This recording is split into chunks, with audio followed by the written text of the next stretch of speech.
and then be able to present that more effectively. So, but if you choose to do it the other way, can you let us know so that that might be something we could look at as well?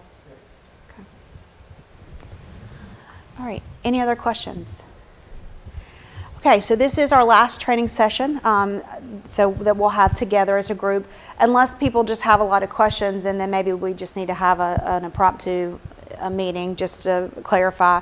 But we haven't seen that happen with other departments, so I think most people are clear and on board by this point with what we're asking you to do and what we're going to be doing from this point forward.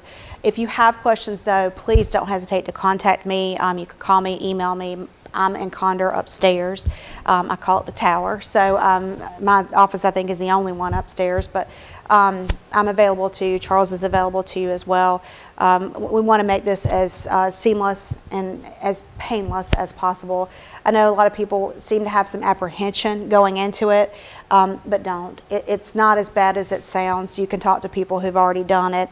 You know, once you get in and get your game plan together, if you will, everything should be, you know, set up to run relatively smoothly. And when hiccups occur, and they do from time to time, we're here to help you to work through those challenges. Okay.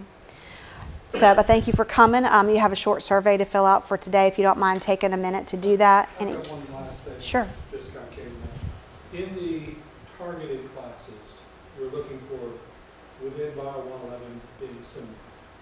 But then for all the non-targeted classes, let's say we've got several different people teaching Bio 165.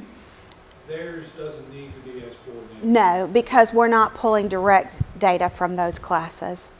Yeah, there'll be some indirect measurements through those surveys, those perception surveys, but no, they don't have to be as closely linked or coordinated. Yeah, good question. No, it's okay. No. If you want to do QEP in the summer, that's your choice. But summer is condensed, and we don't collect any data in the summer. In fact, we use the summer to analyze the data that we just collected, and then kind of modify and plan for the next year. So. But once you implement it the fall, if it's easier to maintain your course and teach the same things every semester, no matter whether it's online, traditional, right, hybrid, or summer. Ideally, that is what we want to do, is once you've implemented to continue doing those things. But we also realize that 16 weeks versus an 8-week summer course, sometimes you might not have the time to do all those interventions that you put into place. So use your best judgment for that in the summer, but for fall and spring, by all means, continue fully implementing. And if you do want to do summer, we're typically try to do not as many hours because we're not near as busy, but I try to have about 10 hours every semester where I'm available on campus or through email. And so we try to keep, we're going to try to keep doing that. Basically, I get approved every summer. But if you want to keep doing stuff in the summer, usually you'll still have support available. Yep.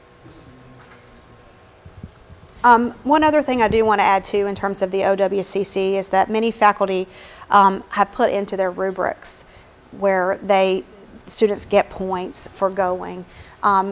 When you send students to see us over in the OWCC, it will make your job a lot easier in terms of the final product that you get from a student. I'll take that first bullet for you.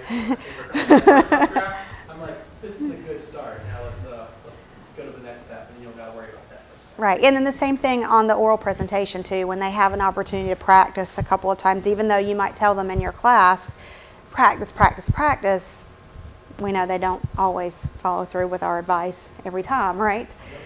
So again, get them coming, whether you incentivize the OWCC for them through points or you require it. Some faculty members teaching intervention courses have required students to go as part of the oral assignment, part of the written assignment. So again, that's up to you. 10% of the points? Yeah. Yep. Usually 5 or 10, 15. Yep. So again, incentivizing always works in some fashion. So again, just use us because it will make your job a lot easier, and of course it's going to benefit the student. Any additional instruction and one-on-one support for speaking and writing initiatives, I mean, you can't go wrong with that. So, but I'm excited about working with you, and my door's open, so please don't hesitate to contact me. I do have everybody's spreadsheets for baseline data except for Charlotte's, and then I think I need to get Dr. McLean's, and when Ashley gets back, we'll get with her and just to make sure that I get that information too. But other than that, just keep working on those course documentation, course documents, and we're in the right place. So, all right, thank you, and have a good day.